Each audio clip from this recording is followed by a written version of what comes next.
Hello दोस्तों, स्वागत है आपका हमारे यूट्यूब चैनल कॉमिक फैन पर। चलिए शुरू करते हैं अमर प्रेम सीरीज का 9वां भाग अवधूत। संजय गुप्ता पेश करते हैं राज कॉमिक्स है मेरा जुनून, जंगल के जल्लाद कोबी और भेड़िया का रोमांचक विशेषांक अवधूत। बलालू दिवस पर पराक्षी से मिला भेड़िया तो जैन ने भ्रम पाल लिया कि भेड़िया पराक्षी को सुकन्या समझकर उसकी ओर आकर्षित हो रहा है। पराक्षी वास्तव में पिशाचिनी थी जिसका आतंक जंगल में फैला हुआ था। बुल कबीले का रक्षक है बैल बुल्ला, पर पराक्षी में पैशाचिक शक्तियों को पहचान गया था। पिशाचिनी को पूर्ण पिशाचिनी बनने के लिए शक्तियाँ चाहिए थी जो उसे शक्तिशाली प्राणियों का रक्त चूसकर प्राप्त होती थी। पिशाचिनी पी गई बुल्ला का खून। अब उसके शरीर में आ चुकी थी कोबी जैसे महाशक्तिशाली प्राणी का खून पी जाने की भी ताकत। इधर जैन को पराक्षी पर पिशाचिनी होने का शक हो चुका था, मगर भेड़िया यह बात मानने को तैयार नहीं था। इधर बुल्ला की हालत का जिम्मेदार कोबी को समझा जा रहा था। बुल कबीले के जंगली बुल्ला को मरणासन हालत में लेकर पहुंचे कबीले की महाशक्ति अवधूत के पास। यहाँ तक का कथानक आपने पढ़ा पूर्व प्रकाशित कॉमिक्स प्रेम बला, प्रेम नाखून और प्रेम हिरन में। अब आगे पढ़े अवधूत। कबीला नगाड़ों की जोरदार आवाजों से जो गूंज रहा था। जागो ढम ढम, जागो जागो जागो, थपड़ थपड़, जागो जागो जागो, संकट मोचन जागो जागो जागो, रक्षा जागो जागो, ब्रोंक हुम्फ। नहीं, उसे मत जगाओ, मत जगाओ उसे, उसे साधना करने दो। वो जाग गया तो तबाही आएगी। वो पैदा हुआ था तो तबाही आई थी। कैसा विचित्र शिशु है। इसके मस्तक पर तीसरा नेत्र भी है, त्रिनेत्रधारी। ये शैतान का अवतार है। चुप रहो, मेरा बेटा शैतान का अवतार नहीं है। तंत्र सम्राट पपासु ने बताया है कि वो महाशक्ति इसी कबीले में पैदा हुई है। हम उस विध्वंसकारी महाशक्ति शिशु को लेने आए हैं। हमारी राह रोकने की जरूरत मत करना। हम तो अपने कबीले से एक मुट्ठी अनाज भी किसी को नहीं ले जाने देते। अपने कबीले के शिशु की रक्षा के लिए खून की नदियां बहा देंगे। बिच्छू डंक से उलझकर अपने लिए संकट उत्पन्न करोगे। धाड़। बिच्छू डंकों से नीले पड़ने लगे बुल योद्धाओं के जिस्म। आह, लाओ ये शिशु हमें दे दो। नहीं, मेरे पुत्र को वापस कर शैतान। आह नहीं, अब इसका लालन पालन बिच्छू डंक कबीले के बिच्छू करेंगे। हा हा हा। यह माँ शक्ति है। इसकी विध्वंसकारी शक्तियों के बल पर बिच्छू डंक कबीला जंगल के कबीलों में सर्वशक्तिमान बनेगा। हा हा हा। बनेगा तो बनेगा, बचेगा तो बनेगा।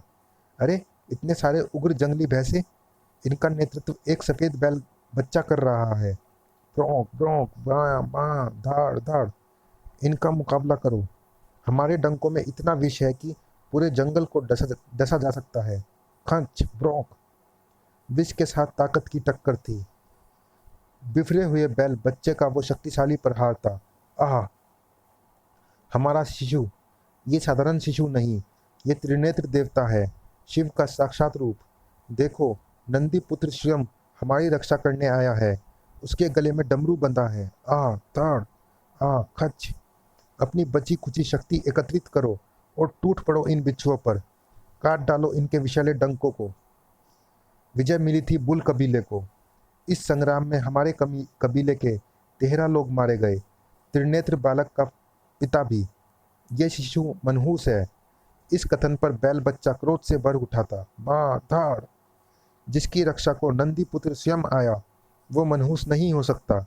इस पर पुष्प वर्षा करो।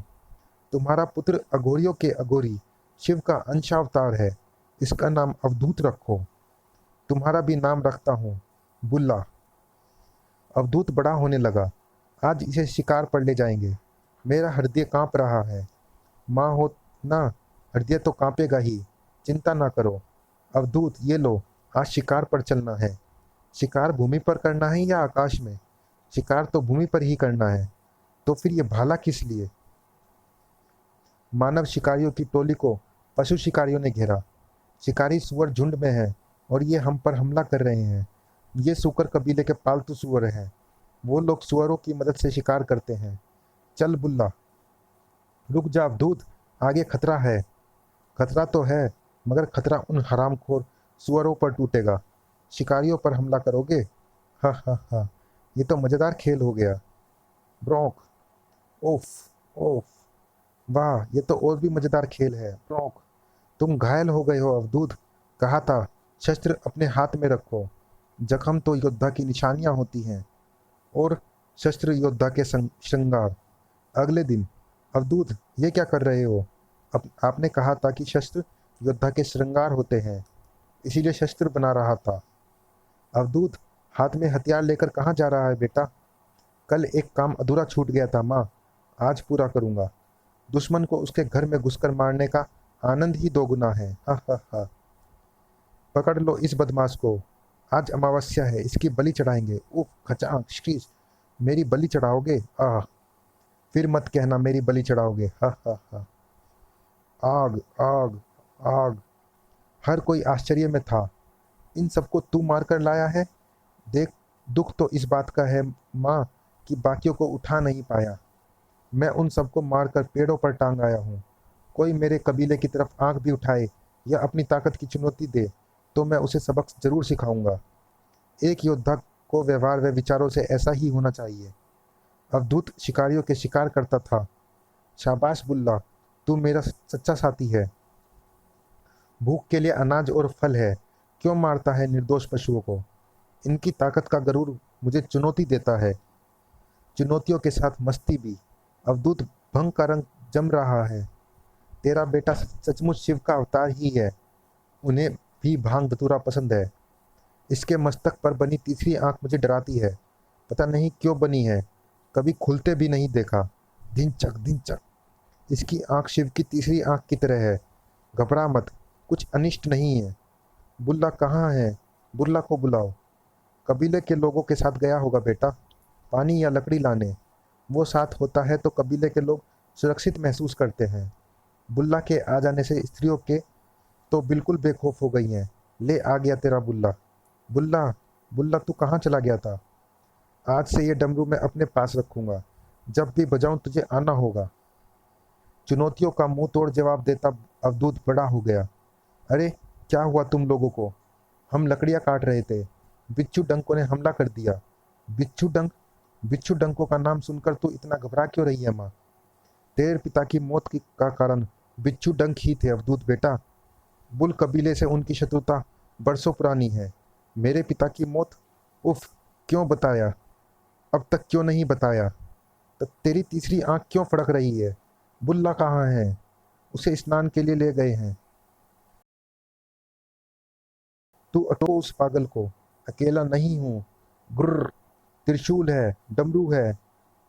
अवधूत रुको, हमें हथियार उठाने दो, हम तुम्हारे साथ आते हैं। Drew Drew. उसे रोको, मैंने उसकी तीसरी आंख को फड़कते देखा है। सरदार, पहली बार फड़कते देखा है मैंने अवधूत की तीसरी आंख को। ये अपशगुन है, ये अपशगुन है। क्रोध अवधूत पर हावी था। दुर। दगड़ दगड़। चल बुल्ला, आज किसी को नेस्तानाबूद करना है। बाँ।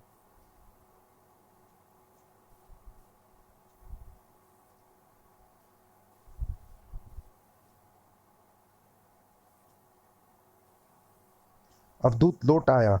ले माँ, पहचान ले इनमें कौन था मेरे पिता का हत्यारा। उफ, लगता है इसने किसी को भी जिंदा नहीं छोड़ा। उफ, मासूम व बेकसूर बच्चों को भी मार डाला तूने। सांप के बच्चे भी तो सांप ही बनते हैं माँ।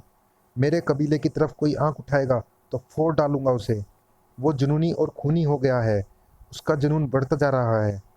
मगर वो कबीले की सुरक्षा के प्रश्न पर हिंसक हो उठता है।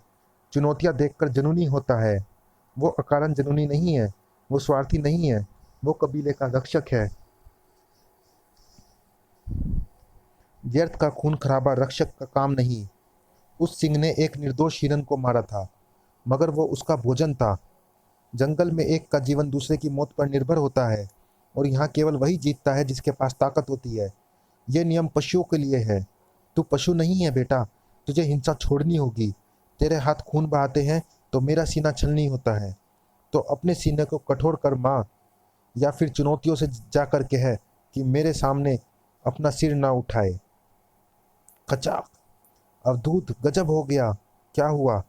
तंत्र मंत्र की शक्तियों से युक्त खूनी कबीले के खूंखारों ने तंत्र का प्रयोग कर बुल्ला को पकड़ लिया है। वो उसकी बलि देने वाले हैं। बुल्ला को मुक्त कराने की चुनौती सामने थी। मेरे साथ कोई नहीं जाएगा। गुर्र। उसकी तीसरी आंख फड़क रही है, अर्थात तबाही अब दूर नहीं थी। दुर दुर। डमरू के स्वरों से जैसे तंत्र मंत्र का सम्मोहन टूट गया था। दुरड़ दुरड़। बुल्ला फुफकार उठा था। काट दो उसका सिर।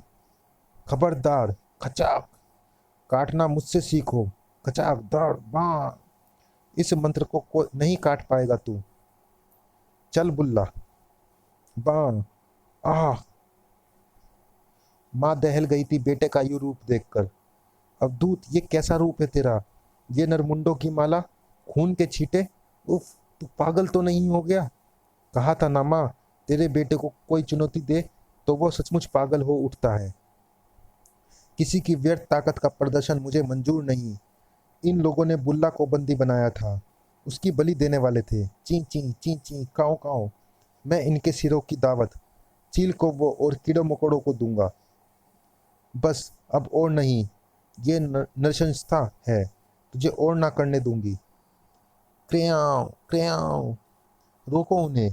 पागल मस्त हाथियों का झुंड कबीले को तहस नहस कर रहा है। तड़ तड़ क्रियाओ क्रियाओ। तहस नहस तो अब होगा हाथियों का ये पूरा झुंड। शत्रु जीवित ना बचेंगे। क्रियाओ। जब भी इसकी तीसरी आंख फड़कती है तबाही आती है। खचाक। क्रियाओ क्रियाओ। मस्त हाथियों के रास्ते में जो कोई भी आता है ये उसे तोड़ते फोड़ते तबाही मचाते हुए निकल जाते हैं, मगर आज उन्हें उनकी ये हरकत भारी पड़ने वाली है। ताकत का गलत प्रयोग जो भी करेगा, क्रियाओं श्रीश, वो मेरे हाथों तबाह होगा। क्रियाओं। तबाही से सुरक्षा का भेड़िया तबाही से सुरक्षा का बीड़ा भेड़िया ने उठाया था। घबराओ मत, घबराओ मत। अब तुम दोनों सुरक्षित हो। क्यों अपने माता पिता और दल से अलग हुए? वे तेंदुए तो तुम्हें खा ही जाते। देखो अभी भी दूर खड़े घूर रहे हैं। चलिए दोस्तों, इस भाग में इतना ही। मिलते हैं इसी कॉमिक्स के अगले भाग में। तब तक के लिए धन्यवाद।